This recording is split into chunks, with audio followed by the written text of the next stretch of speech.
मुसलमान दुनिया की एक ऐसी कौम जो एक खुदा की इबादत करती है और एक ही किताब कुरान को मानती है।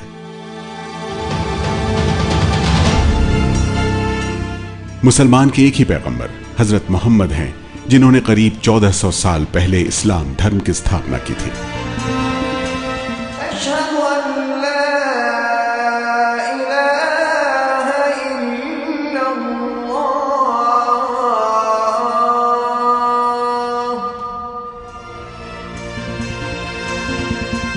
लेकिन दिलचस्प बात यह है कि एक खुदा, एक किताब और एक पैगंबर को मानने वाले मुसलमान कई पंथों में बटे हुए हैं, जिनकी अलग अलग विचारधाराएं आज दुनिया भर में फैली हुई हैं।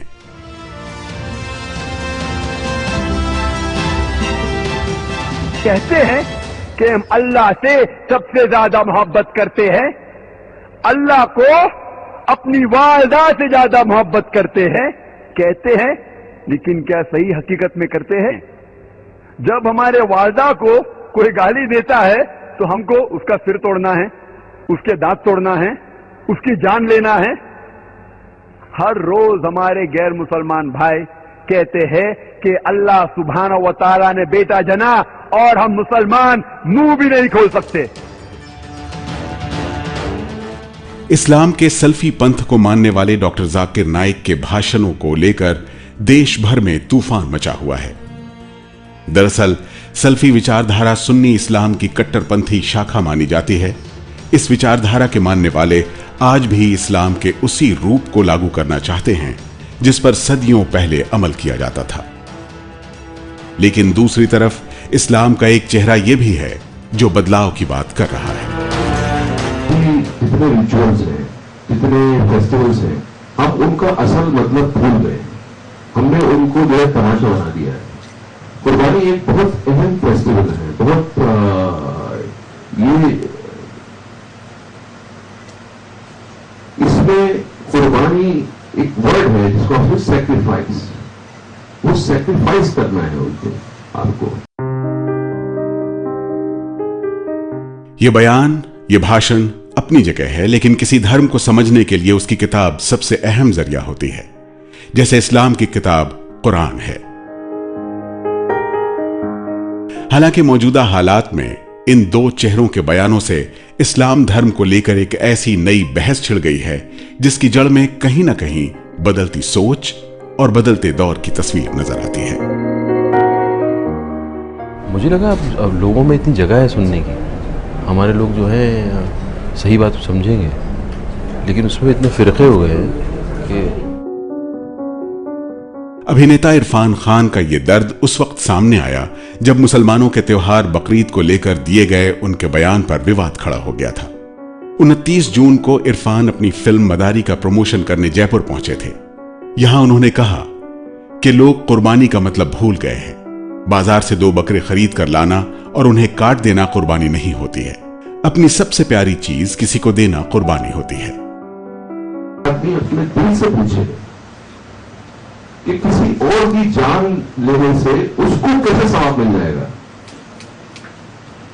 उसको पुण्य कैसे पहुंचेगा? आप जान किसी और की ले रहे हो, आप कुर्बान उसको कर रहे हो, तो आपको पुण्य कैसे मिलेगा भाई? ये कॉमन सेंस है। इसलिए मेरा कहने का मतलब ये था कि हमारे जितने फेस्टिवल्स हैं, जितने रिचुअल्स हैं, उनको हमें गौर से उनका मतलब समझना चाहिए कि वो किस लिए बनाए गए थे। अभिनेता इरफान खान के इस बयान की मुस्लिम धर्म गुरुओं ने तीखी आलोचना की है। All India Muslim personal law board के सदस्य जफरयाब जिलानी का कहना है कि इरफान खान कोई धार्मिक नेता नहीं है और उनकी सलाह की जरूरत नहीं है। धर्म गुरुओं का यह भी कहना है कि इरफान को धर्म की जानकारी नहीं है, इसलिए चुप रहें तो बेहतर है। वो एक अभिनेता हैं, अपने अभिनय पर ध्यान दें, धर्म के मामले में न बोलें। इरफान खान पर इल्जाम यह भी लग रहे हैं कि वो 22 जुलाई को रिलीज होने वाली अपनी फिल्म मदारी को प्रचारित करने के लिए इस तरह के विवादित बयान दे रहे हैं। लेकिन खुद इरफान अपने इस बयान के पीछे कुछ और ही कहानी बताते हैं। इरफान ये भी कहते हैं कि अगर उनका बस चले तो अपने नाम के आगे लगा खान सरनेम भी हटा दें। आप भी क्या पख्तून हैं? जैसे हम दूसरे खान देखते हैं बॉलीवुड के, सलमान है, शाहरुख, ये लोग कहना भी चाहते हैं। शाहरुख खान ने कई बार कहा चंगेज खान से अपना वो। हाँ हाँ। तो आप क्यों हमारा भाग भी रहे हैं कुछ- उस चीज़ से? आप उस पहचान से क्यों भाग मैं रहे हैं? बिल्कुल नहीं भाग रहा हूँ जनाब। मैं इस बात को परिभाषित करना चाहता हूँ कि आपकी आइडेंटिटी रिडिफाइन करना चाहता हूँ। आपकी आइडेंटिटी आपका काम है, आपका कर्म है, ना कि आपका ख़ानदान, ना कि आपका रिलीजन, ना कि आपकी जाति। ये जो है एक कहीं ना कहीं आज तक हम उस ट्राइबल फीलिंग को साथ लिए घूम रहे हैं कि मैं, हमारा क्लैन ये है जी। अच्छा, अब इस क्लैन के कितने लोग हैं, जितने लोग हैं उतना पावर है, तो ये सब ट्राइबल थिंकिंग है, आज तक हम अपने साथ लेके घूम रहे हैं। मेरा काम मेरी पहचान है।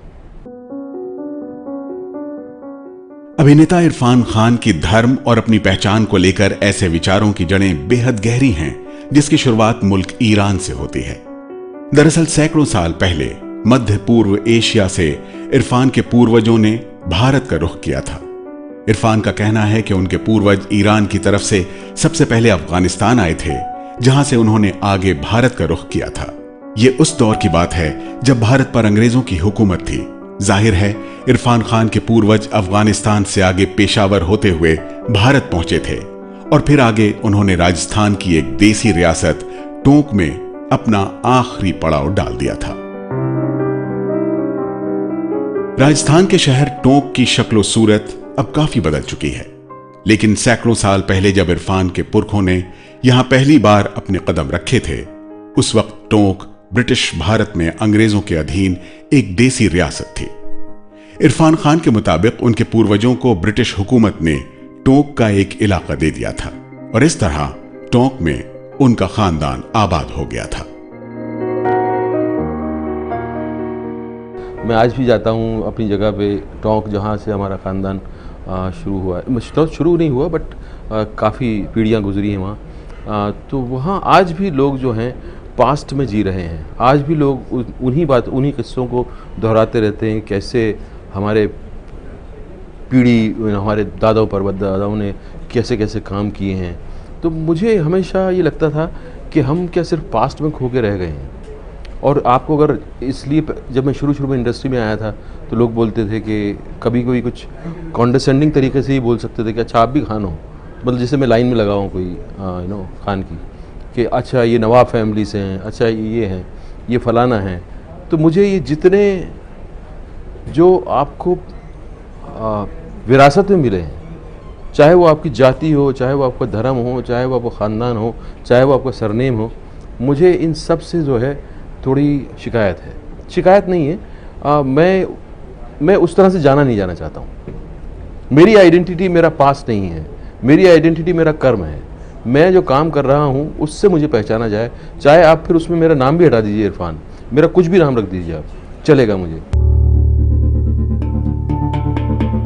नवाबी रियासत रही टोंक में पैदा हुए अभिनेता इरफान खान बॉलीवुड और हॉलीवुड में अपना एक अलग मकाम बना चुके हैं। लेकिन आज भी जब कभी वो राजस्थान जाते हैं तो टोंक जाना नहीं भूलते। इरफान का दादीहाल और नानीहाल दोनों ही टोंक में है, इसलिए वो अक्सर यहां अपने रिश्तेदारों के बीच समय गुजारते हैं।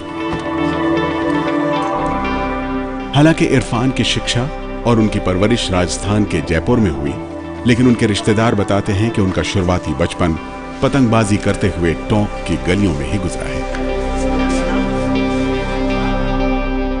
इरफान के रिश्तेदारों का यह भी कहना है कि बचपन से ही मस्त मौला रहे इरफान का धर्म को लेकर भी गहरा लगाव रहा है। फिरने का शौक था। वहाँ कोठी कच्चा बंदे पक्की बंदी कोठी में जाते थे घूमने के लिए। वहाँ भी शौक था पतंग उड़ाने का, थोड़ा बहुत पतंग ले रखे जाते थे। हाँ, मजहब भी लगाव था बहुत। जहाँ सबसे बड़ी मस्जिद थी, जहाँ मस्जिद टोंक में, जहाँ नमाज पढ़ना सबका ना करते थे। यहाँ बहुत नलिया से बहुत लगाव था। हाँ ना, बहुत शौक रहते थे, बहुत शौक नानी के पास, सबके पास बहुत शौक रहते थे हम लोगों के पास बहुत। शाम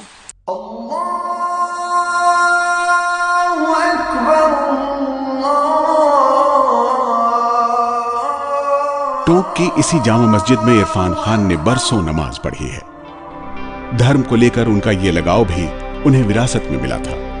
इरफान के रिश्तेदार उन्हें अपनों से बड़ों की इज्जत करने वाले एक बेहतरीन शख्स के तौर पर याद करते हैं।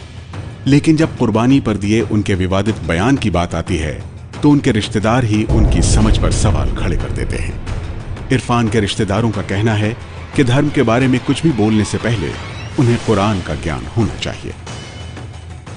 उन्होंने जो कुर्बानी के बारे में और रोज़े के बारे में जो कहा है वो मेरी नज़र में गलत है। या तो हो सकता है उनको किसी ने नहीं बताया हो। इसका मतलब ये है कि उनको इस्लाम की किताबों से, इस्लाम की कुछ बातों से मतलब ये है कि ना समझें। वो बहुत अच्छे आदमी है।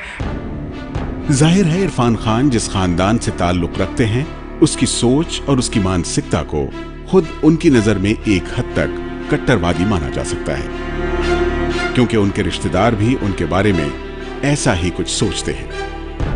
हालांकि इरफान के एक दूसरे रिश्तेदार ये भी मानते हैं कि उन पर बचपन से ही इस्लाम का गहरा प्रभाव रहा है और कुर्बानी पर दिया गया उनका बयान सही है, लेकिन बयान के पीछे इरफान के नजरिए को ठीक से समझा नहीं गया है।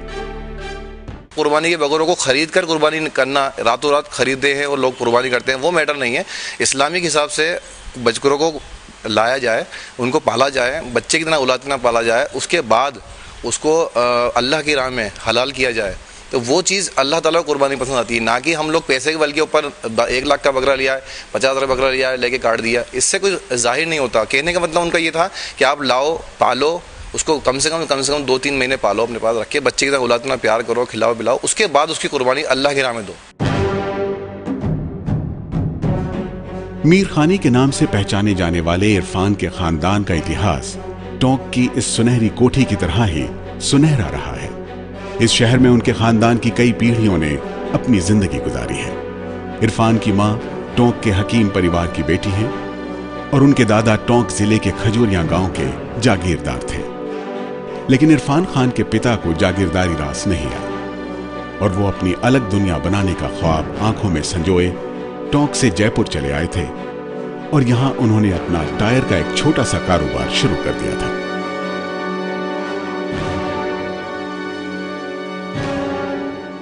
मैं जब नाटक मैंने करना शुरू किया था और मैं उस वक्त सिर्फ कुछ फिल्मी नाटक ही कर पाया था, तब वो हयात थे और उन्होंने एक आध बार देखा भी था। उनका कहना ये था कि उनको हमेशा जोर देते थे कि आप कोई भी जो है हुनर सीखो, पढ़ लिख के किसी की, अब वो क्योंकि फ्यूडल उनका दिमाग था, उनको ये बात समझ में नहीं आती थी कि आप पढ़ लिख के किसी और की नौकरी करोगे तो आपका अपना हुनर क्या है, आप उसमें क्या, तो कहते कोई स्किल सीखो, यही उनका कहना था। उन्होंने हमारी पढ़ाई वढ़ाई भी बहुत ज़्यादा ध्यान नहीं दी। हमारी माँ थी जो हमें कॉन्वेंट स्कूल में उन्होंने डाला और जो है उनका सपना था कि हम पढ़ लिख के कुछ साफ़ सुथरा काम करें, जो समाज में जिसकी इज्जत होती है। उनको ये नहीं पता था कि पढ़ाई लिखाई जो है हमें ड्रामा स्कूल तक ले जाएगी।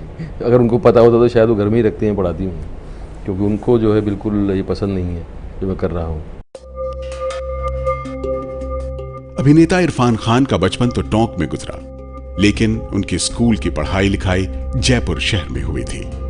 इरफान के पिता तो उन पर कोई हुनर सीखने के लिए जोर देते थे, लेकिन उनकी मां की ख्वाहिश थी कि बेटा पढ़ लिख कर बड़ा आदमी बने, इसलिए उन्होंने इरफान का नाम शहर के कॉन्वेंट स्कूल में लिखवा दिया था। यूं तो 4 भाई बहनों के भरे पूरे परिवार में इरफान खान की जिंदगी भी मौज मस्ती से गुजर रही थी, लेकिन गुजरते वक्त के साथ युवा इरफान के जहन में धर्म से जुड़ी मान्यताएं भी तेजी से करवटें बदलने लगी थी। मैं कन्वेंशंस को मान नहीं पाया एक्चुअली, और जैसे बचपन में लोगों को बोलते हैं ना, हर घरों में होता है कि जो भी आपका रिलीजन होता है आपको थोड़ा सा पेरेंट्स फोर्स करते हैं कि आप वो अपना लो, तो आप अपना तो लेते हो, लेकिन उसके बाद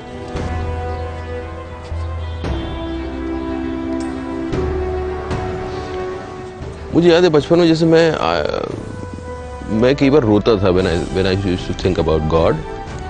मुझे रोना आता था, बहुत रोना, खुशी का रोना, और मैं वेट करता था कि मेरा प्रेयर का टाइम कब आएगा, you know. And was very good. बचपन की मासूमियत से जैसे आदमी मोहब्बत करता है ना, इस तरह से आपका गॉड को लेकर एक रिश्ता था। एंड देन स्लोली वो ख़त्म हो गया। देन यू नो फिर मेरा और बाकी प्रैक्टिसेस के पर बहुत ज़्यादा मेरा मन नहीं किया कभी कि मतलब जो कहा गया है उसे कर लो तो हो जाता है। इट्स लाइक अ सौदेबाजी कि आप ये कर लोगे तो आपको इतना मिल जाएगा, आप ये कर लोगे तो इतना मिल जाएगा। दैट समहाउ उससे मुझे ना थोड़ा दिक्कत होने लगी। इसी तरह से बहुत सारी चीज़ें हैं जो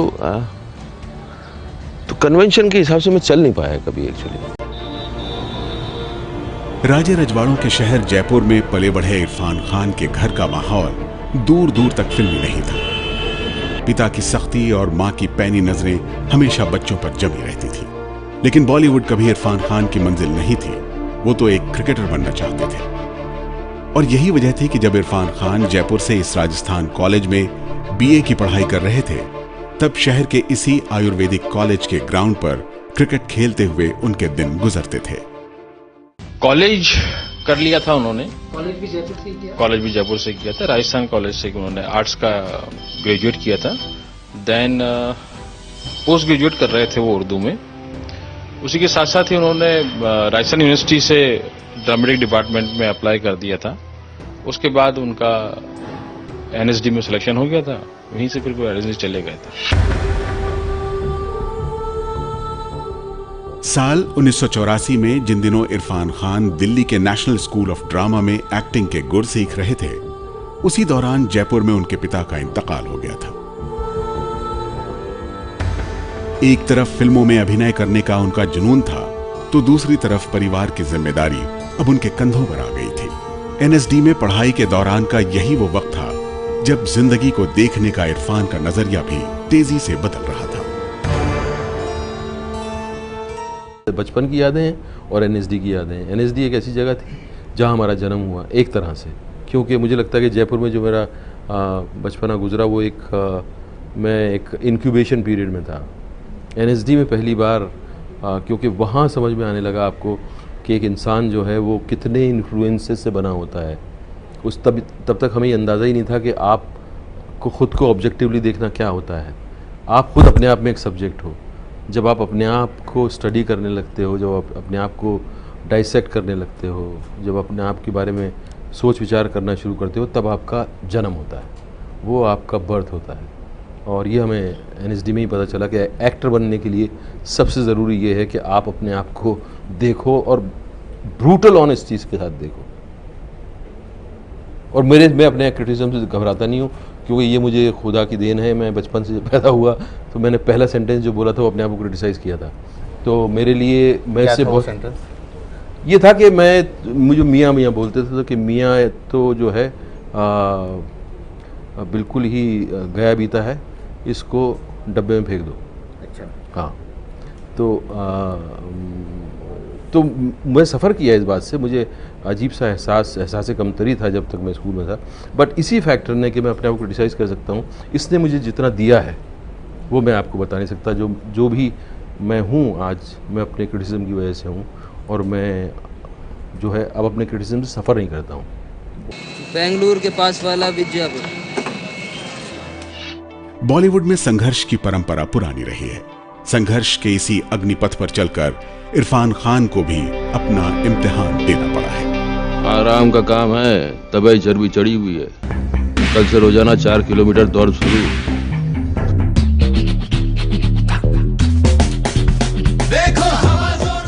बोलती आंखें, गूंजती आवाज और डायलॉग डिलीवरी के अलग अंदाज से बॉलीवुड में इरफान की पहचान एक ऐसे अभिनेता की बनी है जो किरदार में डूबकर अपने होश व हवास खो देता है। लाल रंग फपता है तेरे कुर्ते। और इरफान की ऐसी बेजोड़ अदाकारी की सबसे ताजा मिसाल है उनकी आने वाली फिल्म मदारी।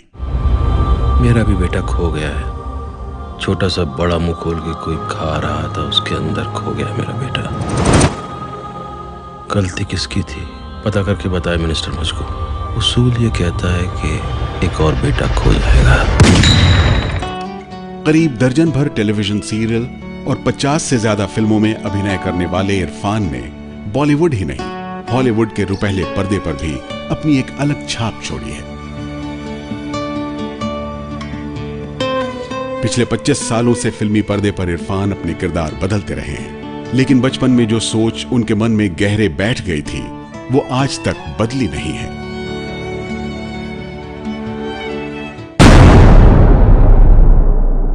इरफान साहब से मैं ये पूछूं कि आपके लिए आपका मज़हब क्या है, आपकी नज़र में आपका मज़हब क्या है, आपका मज़हब जो है इस्लाम है जो है, वो क्या है आपकी नज़र में? मेरे नज़र में मज़हब मेरा जो है वो मेरा खुदा से रिश्ता है, और वो रिश्ता जो है बहुत प्राइवेट है, उसको मैं नाम नहीं देना चाहता, उसको मैं, वो इतना प्राइवेट है कि उसको उसी के सामने, उन्हीं लोगों के सामने आप डिस्कस कर सकते हो जो कि खुदा की तलाश में तड़प रहे हैं, जिनमें एक तड़प है, जिनमें एक तलाश की जद्दोजहद है अंदर कि किसी तरह से उसको एक्सपीरियंस करें, हम किस तरह से एक्सपीरियंस करें।